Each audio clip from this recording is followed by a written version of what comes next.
Louise Lally of Louise Lally Training Academy is an expert in team building.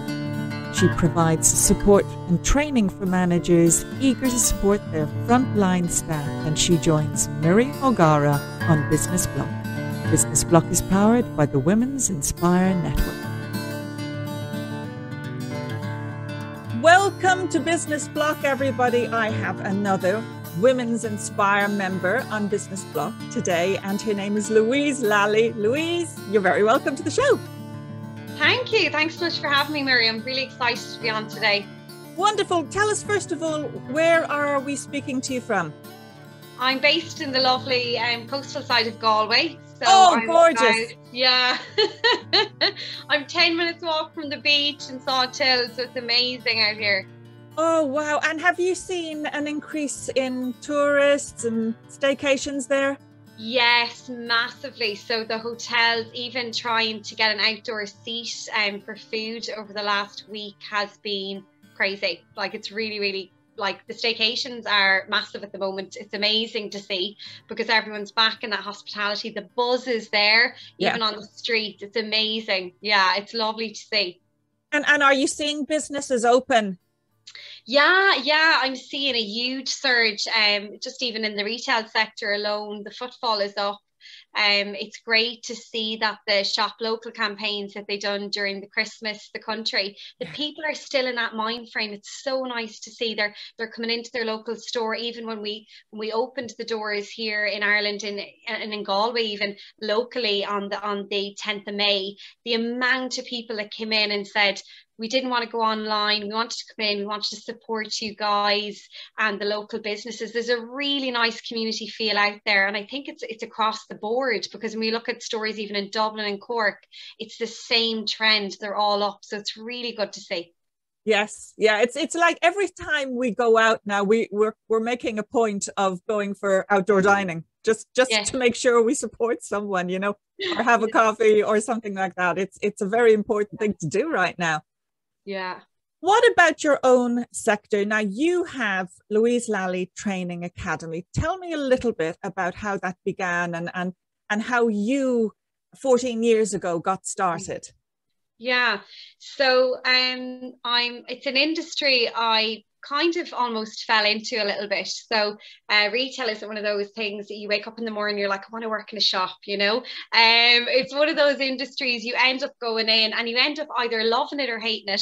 And it's a little bit like Marmite. I absolutely love it. It's an industry that's given me so much ups and downs through the years, with so much amazing people I've met through my career. I started a long time ago, and I didn't really know where I wanted to be. I just loved the whole aspect of retail, I suppose. I did start off in hairdressing and I loved meeting people, and I ended up going into retail.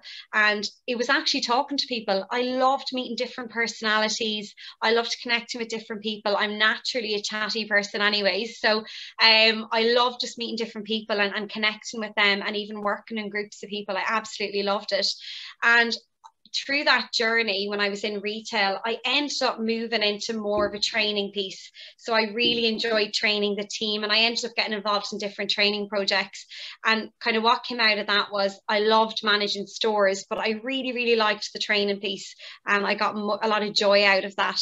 And I'm not a salesperson. I've never been a brilliant salesperson, but I love the people aspect. And the training was something that I was really, really passionate about. So I ended up going back to college and upskilling, and I done a teaching qualification in that. And I, from that, then had all of that experience. And then I got that kind of good theory in order to put those measurement tools in place and to go out and to do that training in the marketplace, which I really enjoy doing. So you are an accredited trainer? Yes, and coach. And coach, yeah, accredited business coach, qualified trainer in the SME sector, retail mentoring as well. Yeah. You focus, it seems, specifically, or perhaps I'm misreading here, but you seem to focus a lot on teams, specifically on teams. Yes. Was that a deliberate? Yeah. So, yes, it was, because I've managed different size teams. So I've managed from a family run business where you might have a small team of 10 to 15 to big multinationals where there could be a team of 50. And through that, you have to adapt as a people manager. You have to adapt when you're in that retail format. And for me, the whole atmosphere in a store, when you walk into a store, then that feeling you get when you walk in and you don't want to leave because you have that fuzzy feeling and that warmth and you have that great fun. That's created by the people that are in that building. That's not created by the product. That's not created by how nice the shelf looks or the shop windows look. That's created by those personalities and those people that are having a little bit of fun in work, enjoying what they do, and given the autonomy to make decisions within their role that empowers them.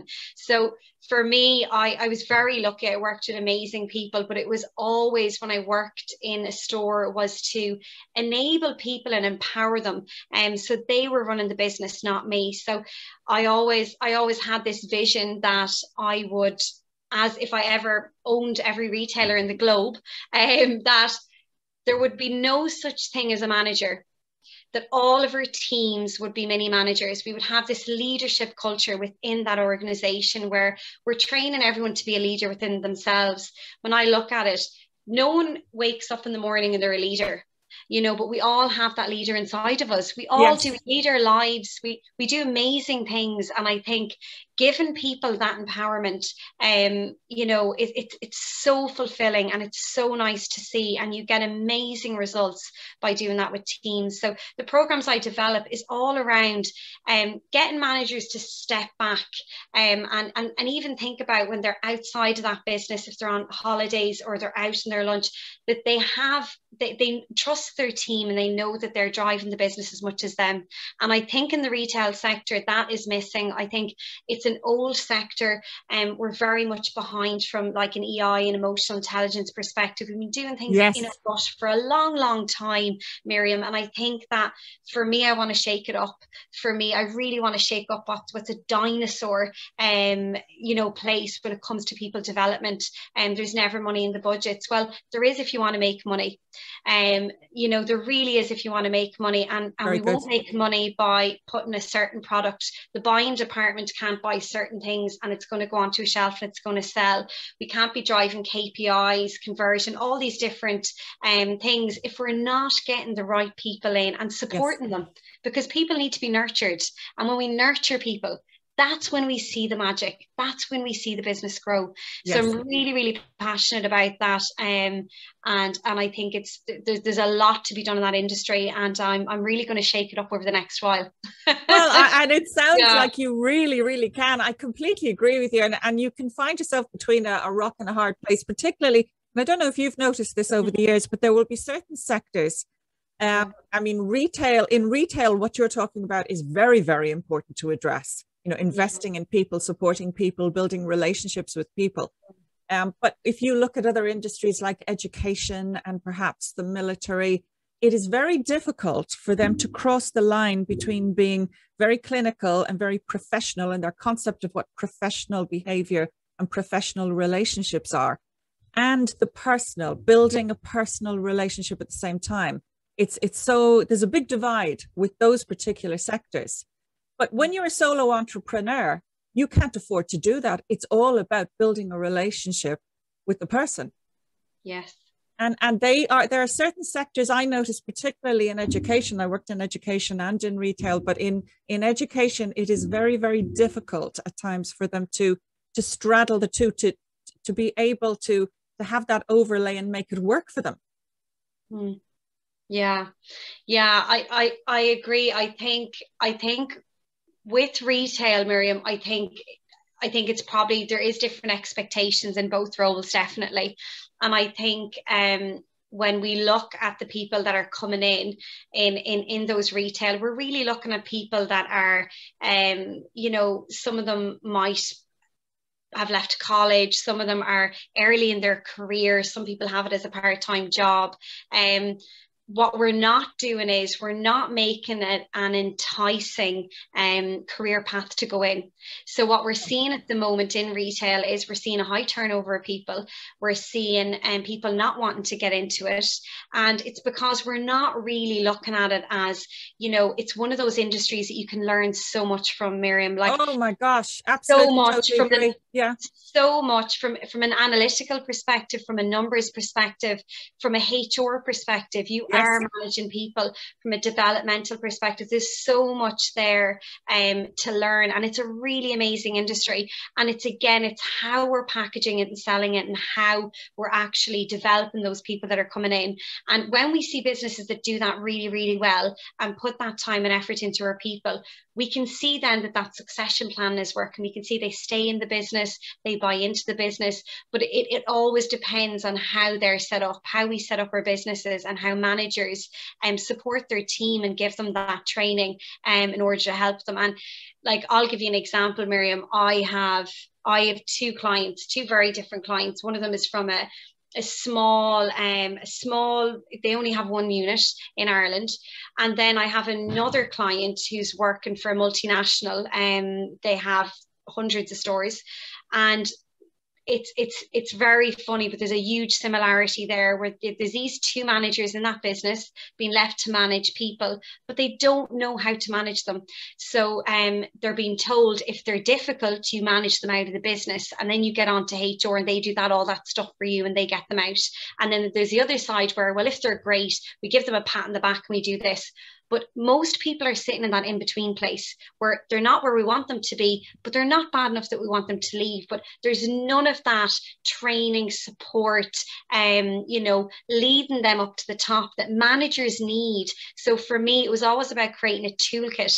So if you're a manager, and usually what ends up happening in the retail sector is, if you're a really good worker, we're going to give you the manager job, Louise. So it happened to me. I was a great little grafter. I was always a good worker. And I remember being promoted. And I remember going from, at the time, it was years ago, I went from being on the shop floor on a 20-hour contract to getting my first supervisor role.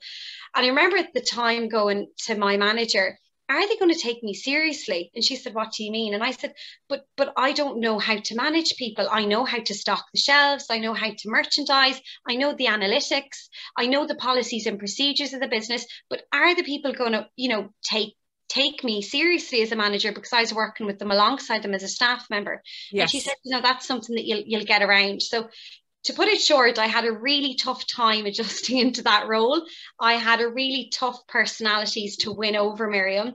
And I always said to myself, if I'm ever in a position where, and this is going back now, I'm going back 15 years ago, if I'm ever in a position again whereby I'm creating training, I'm going to give those people that support. I'm going to create a program, if it isn't already developed, and it's still not, we're 15 years down the road, and giving them that support to be able to manage people, and giving them coaching conversations, giving them scenarios, giving them tools, so they're able to go out there and manage those personalities, but manage it because they have an awareness of what their management style is, and being able to communicate in a way where they're not afraid to ask someone to do something. We're empowering them or giving them those techniques to be able to move forward as a manager, and to move their team forward. So the programs I deliver is around my leaders, and then the leaders use that program to deliver it with their teams. So they're creating that leadership culture within their business.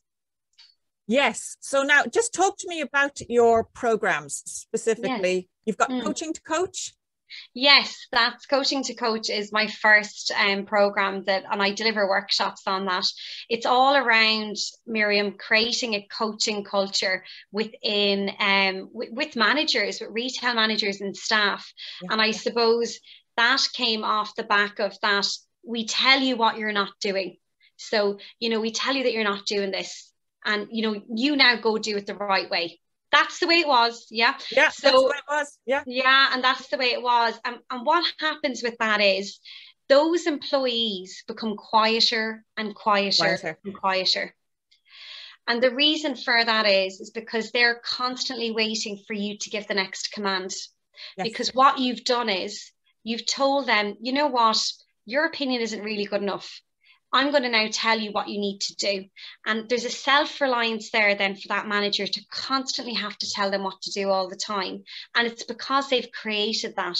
They haven't created those conversations where the team members coming to them with solutions, or they're asking them for solutions. So they're saying, there's a customer complaint, come in. So what I do is I do workshops where I work with managers and I give them scenarios. These are regular scenarios we come up against in retail. And I say to them, okay, talk me through a conversation that you had with a team member recently over an issue where you didn't tell them what to do. Yes. So you get a little bit of quiet there, okay? And that's where the ego has to step out of the room. That's where egos have to move out of the room. You've no manager, you're not an owner, you're not a manager, you're a human being, okay? So what we do is we get real with that conversation and we say, okay, did you ask them? Did you ask them how that problem was going to get? Did you ask them those great questions of how they're going to fix that problem? No. Why? So when we start changing that language, and that's what I do, I try and change that language with them, and it could be little bits that we introduce. What you find is the team start coming back into that. They start bringing the team along with them, as opposed to going onto that shop floor and going, you do this, you do this, you do this, because you're never going to have that that collaboration. You're never going to have those ideas. And usually the best ideas are coming from those people on the shop floor, because they're seeing it with a different pair of eyes. The manager is so much going on in their heads. They're thinking payroll, they're thinking HR, they're thinking deadlines, they're thinking, I have a buyer that I need to ring, the stock is missing, there's an issue with logistics, I better get on. Oh, Mary is sick, I better cover her shift. Or, we have another training that I have to attend. There's so much going on that, when you have those people on the front line, and this is what we're not utilizing, is those people, they have amazing ideas.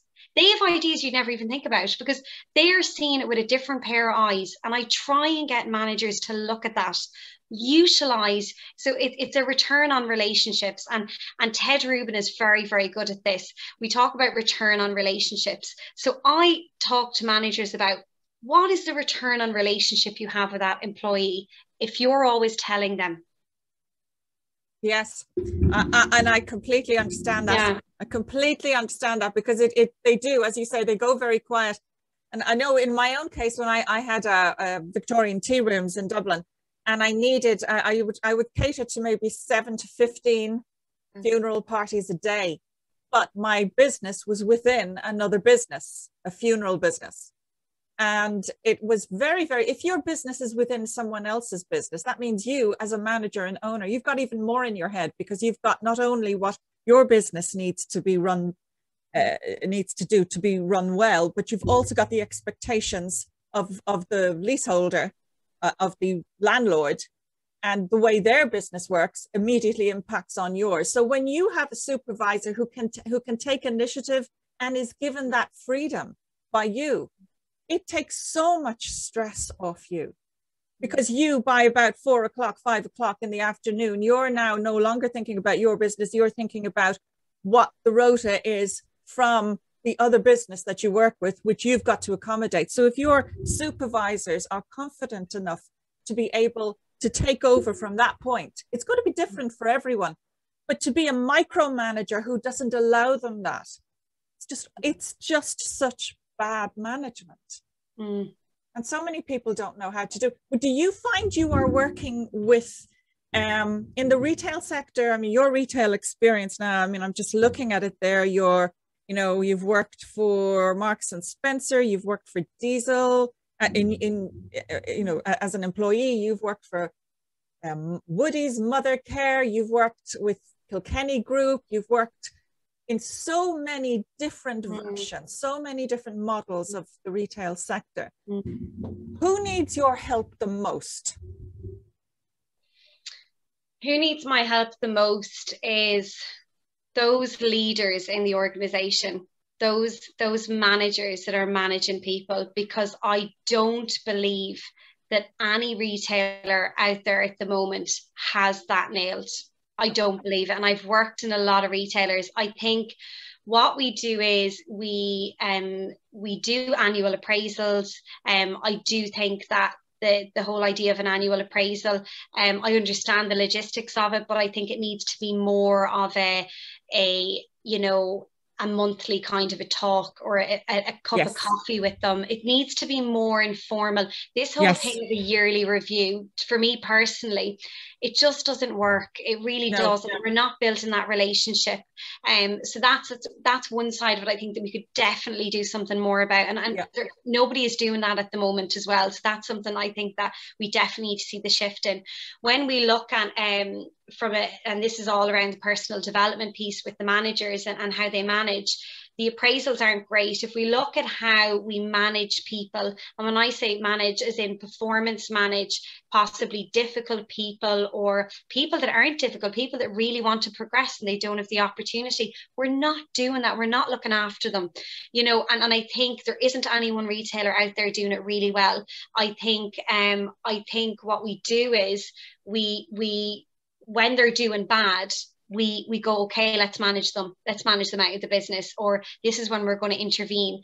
But when they're doing really well, or when we want to develop them, that's where we fall down, because we only really start putting an effort in when there's problems. And that's what retail is. When there's a problem, we go fix it. We're not really future focused and looking at, okay, if this store manager leaves in the morning or whatever, who can we have to move into the next position? Do we have a programmer or something to move them in? And what ends up happening is we move someone into that position. It was too fast. We never gave them proper training. They're stressed out in the role now because they can't handle it, and they haven't really been given proper training. They end up quitting, and then we're back into this vicious circle again, where we're back in recruiting. So I think there's a lot we can do there with giving store managers support, because there isn't a lot of help out there. It's a lonely road, because what happens when you're a store manager, you have maybe contact with your head office, and that could be in the UK or it could be somewhere else globally.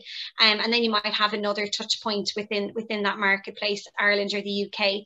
But beyond that, you don't really have anyone on site that you can talk to, because you have all of your other team underneath, and you're a confidant for them. So you're obviously counselling them and supporting them. What happens with a store manager when there's an issue in that store? They have to hold it in. So they're going into work, and they might have to manage someone out of the business. They have to put that to one side. They have to go onto that shop floor and pretend everything is okay again, and they're smiling and everything. But there's a lot there, and I think there's a lot of tools and supports we can give to managers out there where they're better able to deal with that, more equipped. And I think from me talking to, and I've talked to many managers through the years, where again, and I would mentor people, and even people I work with, and I would give them that help. Like, okay, go back and look at your document. Have you done the training? Have you done this? Before we go along any performance managing of them, have you given them the tools to do their job properly? And if the answer is no, then the onus is on you to do that, because we're setting people up to fail by not giving them that support and tools. And what about legislatively, excuse me, the legislation needs to come in, doesn't it, to make sure that employees do offer that sort of training? Because I don't know about your experience, but I certainly found that there are companies out there who will actually deliberately not give the training by design, so that they can keep the wages low. They can just bring someone in, put the blame on someone else for not doing as good a job when in fact they weren't trained properly in the first place, get rid of them, and then bring someone in again at a very low wage because they know in the retail sector that people are looking for work, and it becomes a vicious circle by design. And I feel something's got to come in to stop that. Yeah, I do. I think what was two things that the government has done great and brought into was, I thought, the 0-hour contract that some people were really, I thought that was a terrible thing that was going on. So that was abolished, and I thought that was great.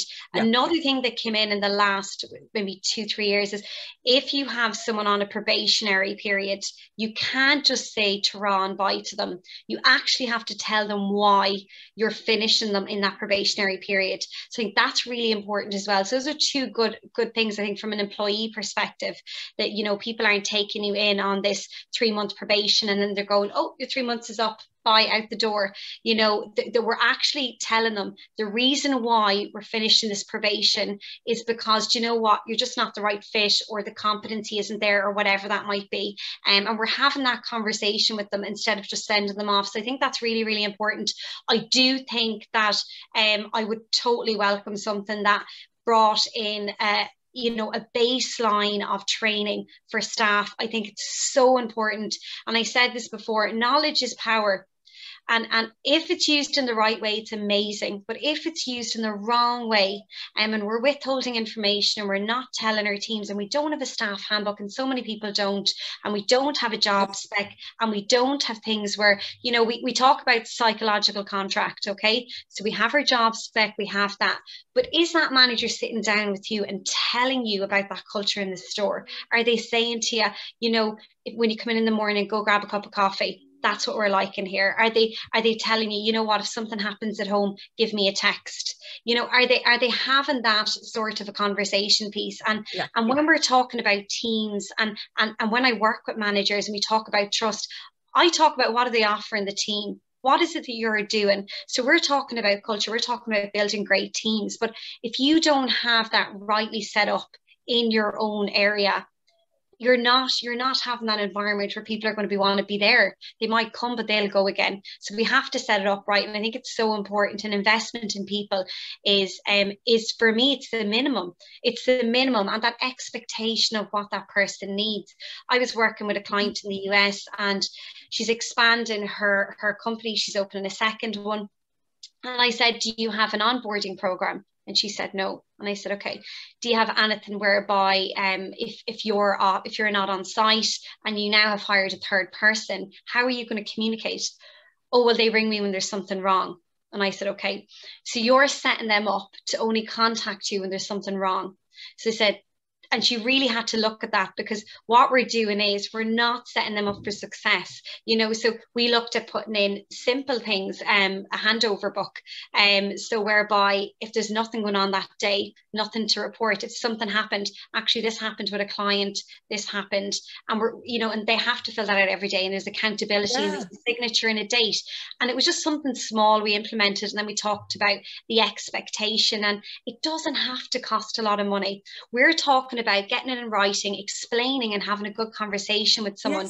So when they go in, there isn't this fear factor. They're not learning from their mistakes, because when we start them off like that, they get afraid. They get afraid to actually take action, because when they're in that learning process, they're quite vulnerable. So when they're in that learning phase and they don't know what they're doing, and they're trying to understand everything, and then they start making mistakes, that just puts a negative impact on their learning experience thereafter. So then when you're asking them for ideas, they're thinking, well, my ideas aren't any good, because when I kind of think on my own feet, I kind of end up making a mistake, or whatever that is. As adult learners, and when we look at it from even a teaching perspective, we go back to prior learning, and that's why we're a little different than children. So we go back to what happened before. So if I worked in a bar before and I never worked in a shop, say, I go into that shop and I go back to, well, this is how I'd serve the clients now if I worked in that place again. And because we're trying to replay that and re-roll that in our head again. So what I say to my clients is that ask them what their prior learning is, ask them what they're about, get to know them as a person, and tell them what the expectation is. Because when we know people have had prior learning, not to tap into that is really silly, and not to get them to bring it in. Because sometimes I would hire people and they'd say, you know what, Louise, I've no experience in retail and I'm starting from scratch. And I had one lady saying this to me, and she was 47 years of age. And I said, you're coming with a wealth of experience. Yes. Yes. I don't care if you've been a homemaker. I don't care if you've never worked in retail. You have worked 47 years of experience. I said that to me. I said, you're going to go out there, you're going to connect with people. I said, you're going to have so much value. So I think what we really need to do is look at those people that we're bringing into the organization, look at those people that we're wanting to train, and see what they're able to bring to the table. Yeah, you know, what their existing skill sets are. Absolutely. Yes. Absolutely. Yes. And you can be amazed at times. I totally agree. Moving into the pandemic, have there been any eureka moments for you, particularly with regard to your own business? So I set out 5 years ago I was in an office in Dublin with a lovely lady called Kate Rooney. She's a retail director, and I sat in that office in Dublin 5 years ago. It's more than 5 years ago now. And I wrote down, she said, write down your 5-year plan. So I wrote down my 5-year plan. And on that, it was that Louise Lally was going to set up her own training company. And on that, it was that I was going to write my own book. And I fast forward, I'm about over 5 years now, just over a year, over 5 years. And the pandemic hit, and we closed our doors in March the 22nd, Mother's Day in 2020. Yeah. And I sitting at home and I can't sit still. I'm nicknamed the Energizer Bunny by my friends because I'm always running around the place like the Energizer Bunny on the ads. Okay. Yes, so yes. they call me that. I'm painting the walls, or I'm doing something, or I'm always doing something. So I was sitting at home and I was thinking to myself, I really want to have this legacy. I really want to have this. And I remember my son saying to me, he said, Mum, remember you told me when I started in secondary school that you would have your own business set up? So that was another friendly reminder. So I was getting all of these little reminders, and when you don't look for them, Miriam, but they kind of come up, the universe is talking to me. So I was getting all these little hints, and I was going, okay, I'm feeling the time is now, it's my time. So it was really scary. I was talking to I have a lovely lady, a lovely mentor who I talk to a lot. And I was saying to her, I think I'm ready. And she said, it's about time. Like, I've been waiting for you to be ready for a long time. And I said, yeah, it's a bit scary. So I went on a journey of setting up my own business, Miriam, and it wasn't an easy one. I'm going to be totally honest with you. It was really challenging. And it challenged me because I was working for companies for my whole life, and without realizing it, I really needed to work on my mindset. So even though I had all of this skills, it was my mindset shift. And I felt that, was I good enough? I was looking for gratification. I was looking for permission. I actually was looking for, I realized this on my journey. And I think when you're working in a company and you're doing training and you're doing all of these different things, it's very different because they love you. You're great. You're brilliant. So you have that support there. It's great. And immediate feedback. Immediate feedback, and you have a team that you can bounce off, Miriam. You can bounce off ideas, and it's really nice to collaborate. Whereas I found myself on my own. I had nobody to bounce off ideas off. I was kind of feeling, am I good enough? What I did do was, and I didn't do this before, and it was a big learning, I actually networked. And when I say I networked, I was like, you name it, I've done it right at this stage. I've networked in Nigeria, I've networked in the US, I've gone global, networking all over Zoom. And I aligned myself with other people, other business owners, and some of them were in business 20, 30 years. Some of them are in business startup phase, and I got to know them and I got to understand their journey, and that got me to understand mine a little bit more. Now, it did take a lot of going over and back and going, what will I do? Am I happy with this? I actually, funnily enough, you said coaching to coach. So funny story there. I ended up registering my business as coaching to coach, and then I had to redo it again as Louise Lally Training Academy. So I was thinking, this name thing, I have to stop changing it. So I was talking to someone the last day and they gave me a name, and I said, I'm not changing the name again. This name thing has driven me demented. But yeah, it was a really funny journey and I've loved it. But it was through COVID I went on this journey, and it was amazing. I ended up, I done coaching while I was on COVID. I upskilled and done the executive coaching. So I'd done that in COVID whilst trying to set my own business up. And I got coaching myself. And what came out of the coaching, so I got coaching for myself, was that I did have limiting beliefs. And that was wrapped up in me. And I was waiting for permission. I was, for the last 5 years, like I was ready 5 years ago, Miriam. Like I was more than ready 5 years ago to take this job. Yes. And there was something inside me holding me back, and there was a blockage there holding me back, and it was my own self-belief and taking action. And for anyone out there, Miriam, that has an idea and they don't think it's good enough, or for whatever reason that might be, forget it. Just take action. Doesn't matter what it is. If Just it's start. just start. Just take the risk.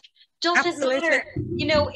Don't say no. Just say yes. Even if you're scared, even if you're really, really scared of messing up, just do it. Just do it. And I would say in those embryonic days as well, just be a little bit selective with your friends and don't ask people willy-nilly about what they think about it. They may not be the right people to be asking. I mean, it's very tempting to say, oh, what do you think of this? Will I do this? Do you think I'd suit this? Just be a bit careful in those early days, because I think you can sometimes get the wrong feedback. And just actually feedback. What is your view? Because I know certainly in education, when I was working in education, I noticed you were encouraged to ask for feedback, hand out the feedback forms almost immediately after class, etc. And this sometimes would go on in retail too. What is your feeling about feedback and how it should work? Because I often feel it's not properly thought through myself. But what's your feeling about that? I'm not talking necessarily about face-to-face feedback, which I think is preferential, but handing out forms. Yeah, I think for me, I try and get it anonymously, because I just find, for me, it's forced when it's not anonymous. Yes, it really is. And I think if you really want to get good, honest feedback, and you don't want any of the fluffy stuff, which is, it's not what you need. Sometimes that feedback, and maybe you don't like it, but it will always be constructive. You can always take something out of it. So if I'm doing feedback, I do anonymous. I've done ones where I've gotten stuff written out or stuff filled in on a Google Doc. It just doesn't, I just feel it's feeding my ego. This is great, but it's nothing. It's very generic. Whereas the anonymous ones, I get, you know what, I would have preferred if you spent more time on this, or do you know what, probably not as much time on that, but more time on this. I find it's really beneficial.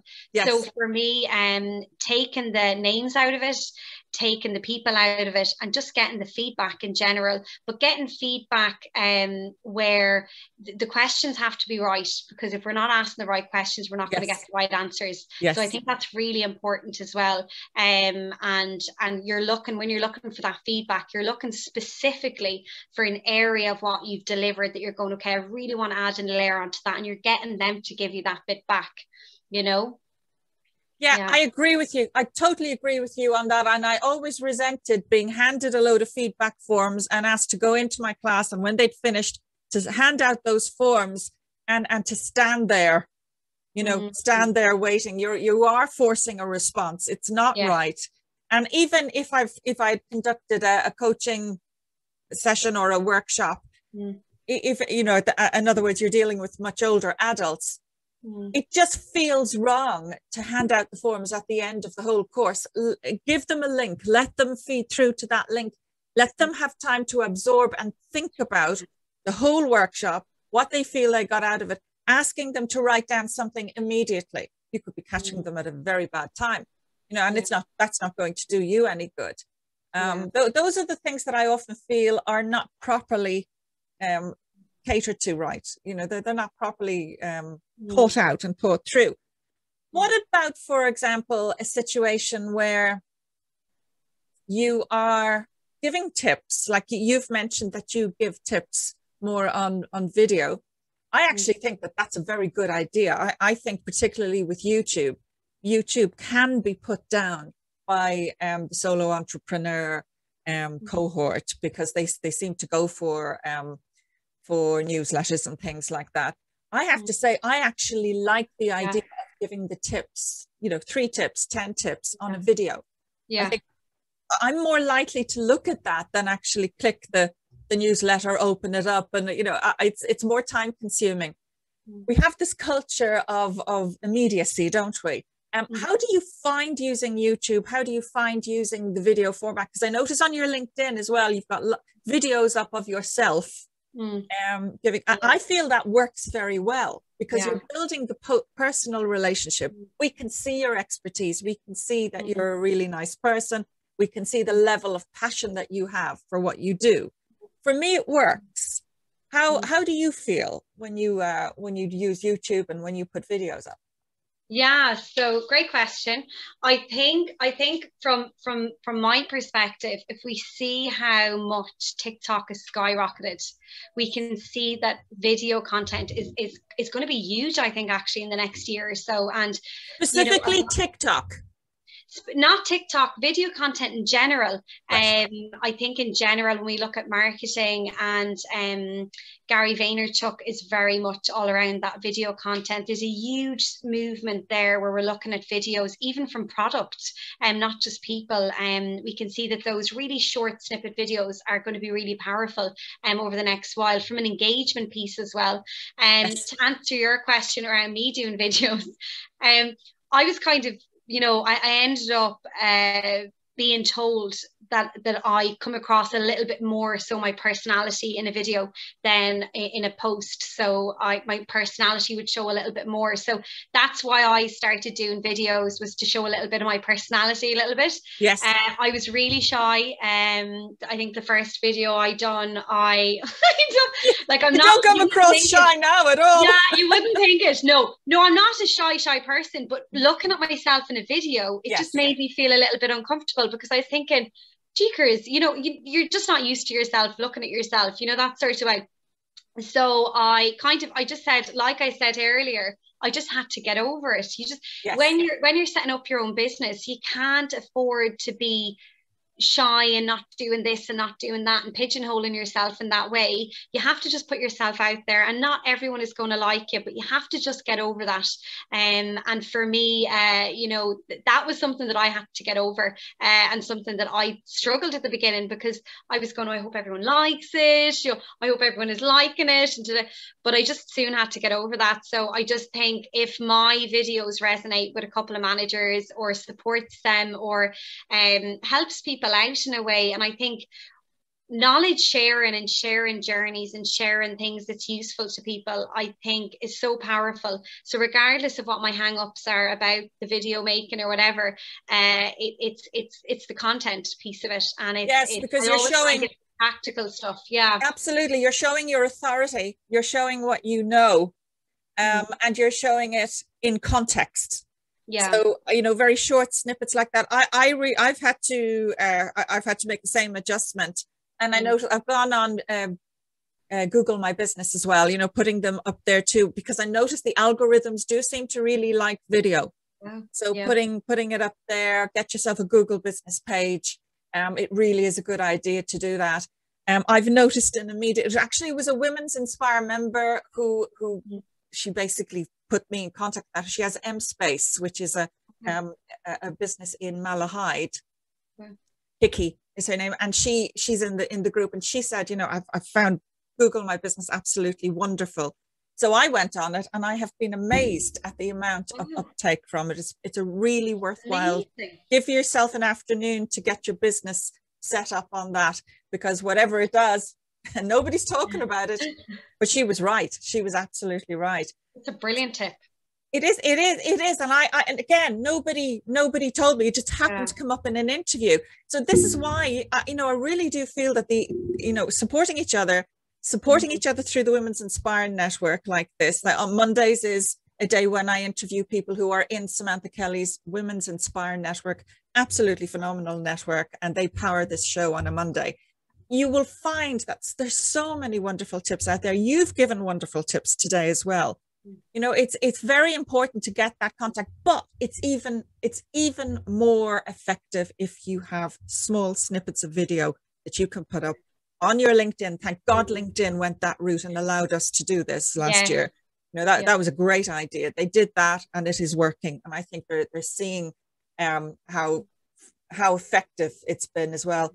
I love that idea, and I really think if you can get used to it, your business will immediately impact from that.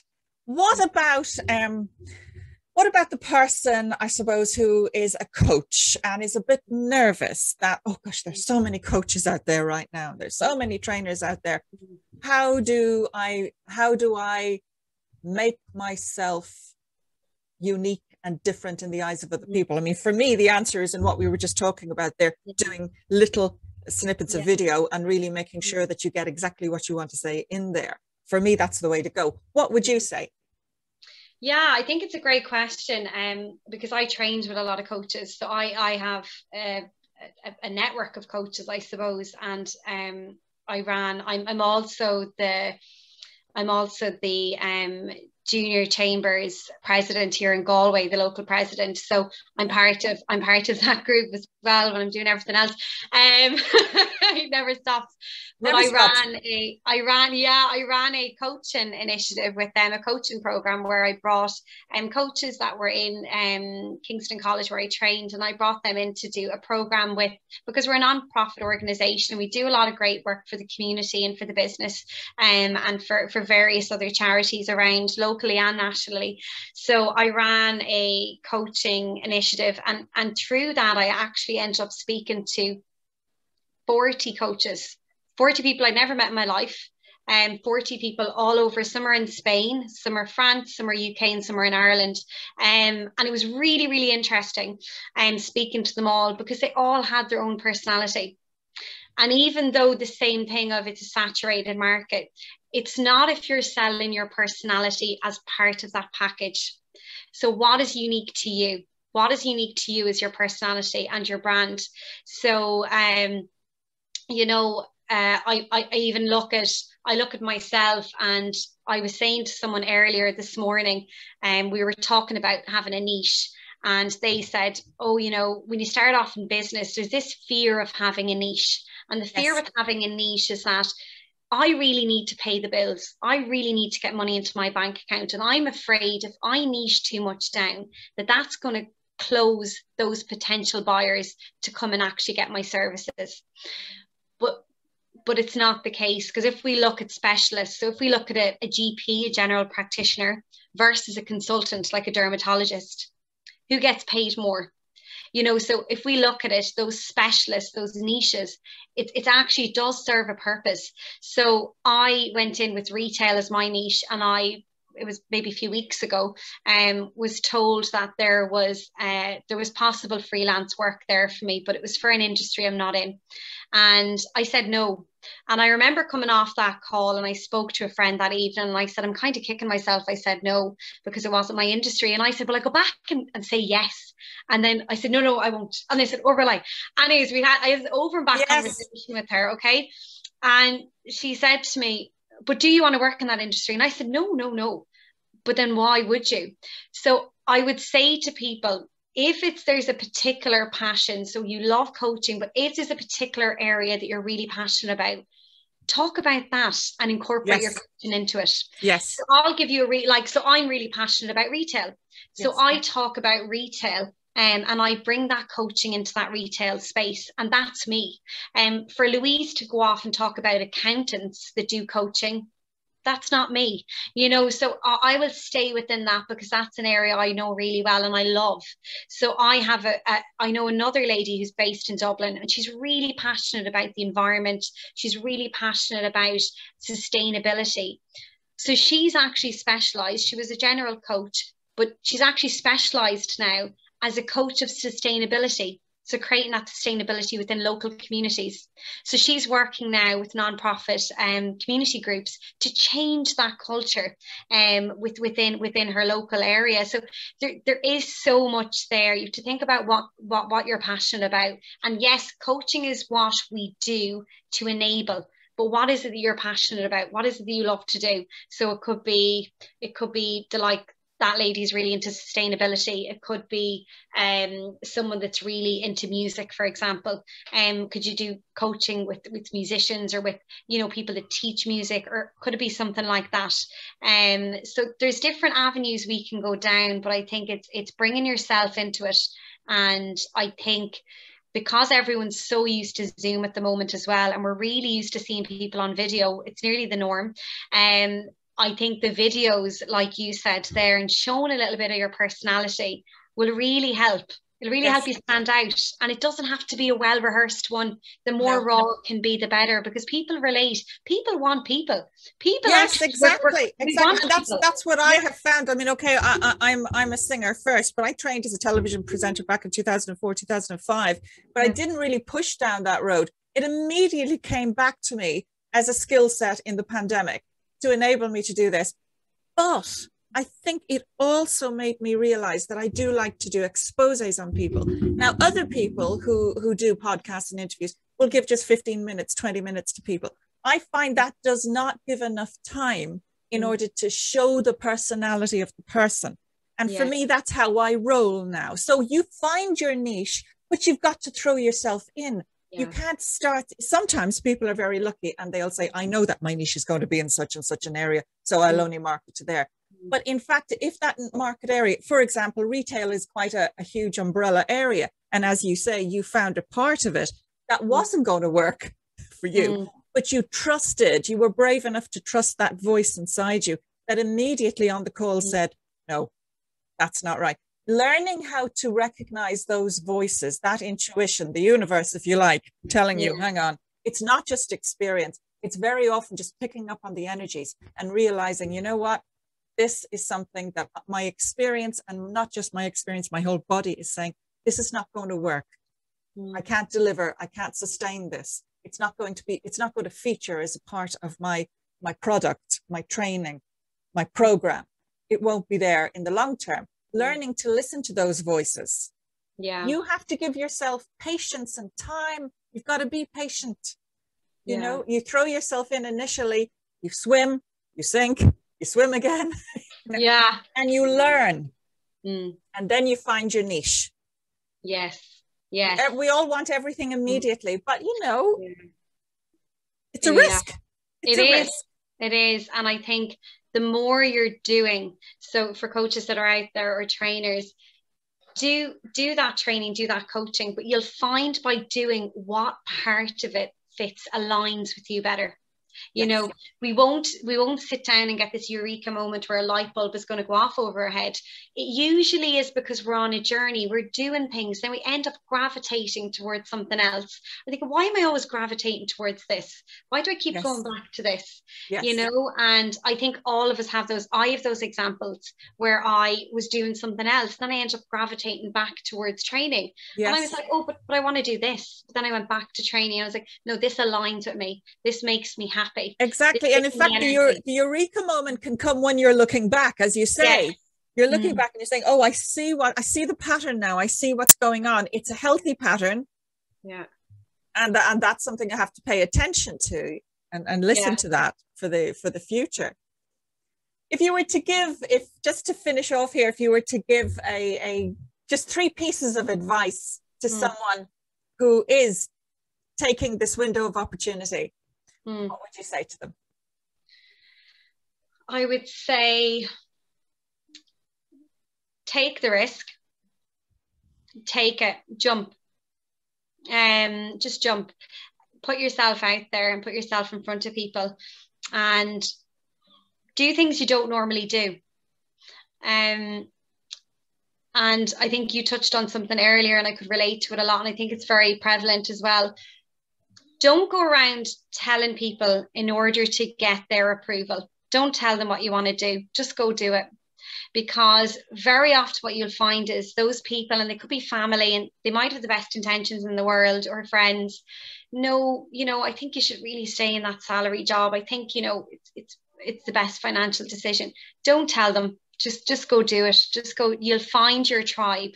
And I think you talked about a tribe earlier. Start doing what gives you joy. Start doing what gives you energy, what gets you buzzing, where you just feel excited to even think about doing it, and go and do it. And what you'll find is, by doing it, you'll end up finding people like the Women's Inspire Network, like all those wonderful women. You will find amazing people on that journey. By doing what you want to do. So I think it's being totally open-minded about that. And the third bit of advice I'll give is, don't let yourself get in the way. Because Yeah, because very often we get in our own way.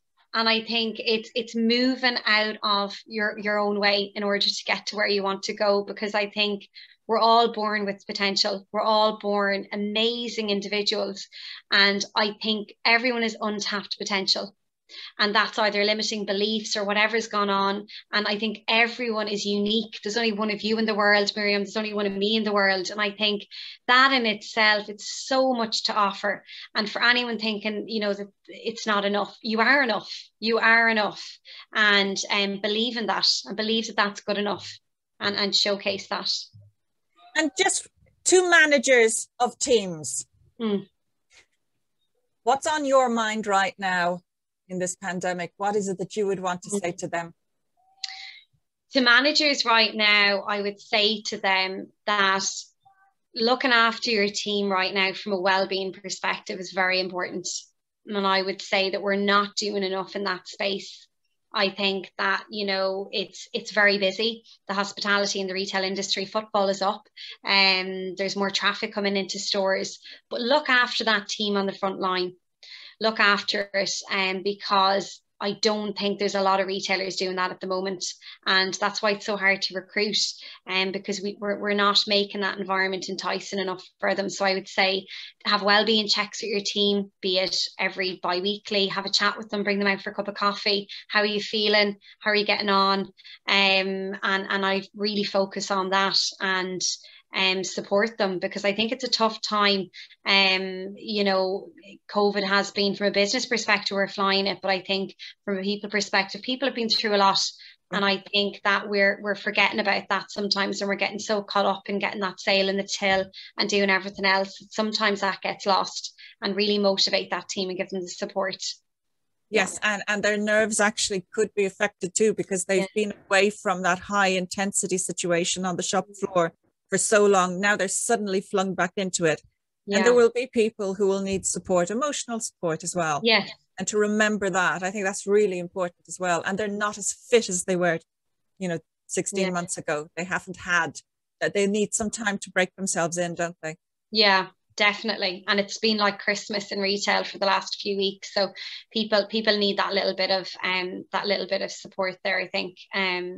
I think it's really important. It's training and everything to one side for the moment. I think for me, as a manager, even thinking it's that well-being, it's giving them that little bit of support, because to be honest, 99% of people want to do well.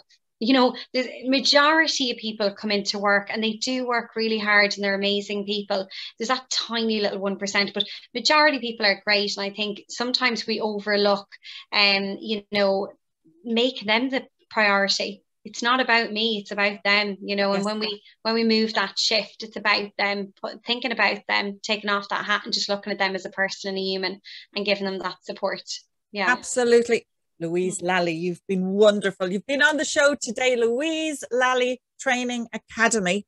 You'll find her on Facebook at louise.lally9, Twitter Louise Lally 4, LinkedIn Lou Lally. I love it. I love that one. And her website is www.louiselallytrainingacademy.com. It's being maintained just at the moment. It's having a little bit of an overhaul, but that is where you'll find her in the future. Louise, thank you so much for being on the show. You are a mind of information and experience and great ideas, and you've got the passion, and you are definitely there for people who need help. If you need help, you're a manager and you need help with your team, and you need to build a new team now that we're coming out of this pandemic, get on to Louise Lally. She's there, she'll help you. And believe me, as you can see, you'll benefit. It's nothing she doesn't know. Louise, thank you so much for being on the show. Thanks a million. Thank you. Everybody, see you again on Monday. This is Miriam O'Hara on Business Blog. And you'll also see us on Thursdays where we talk to local business, international business, national business, non-women's inspired members. So subscribe and share.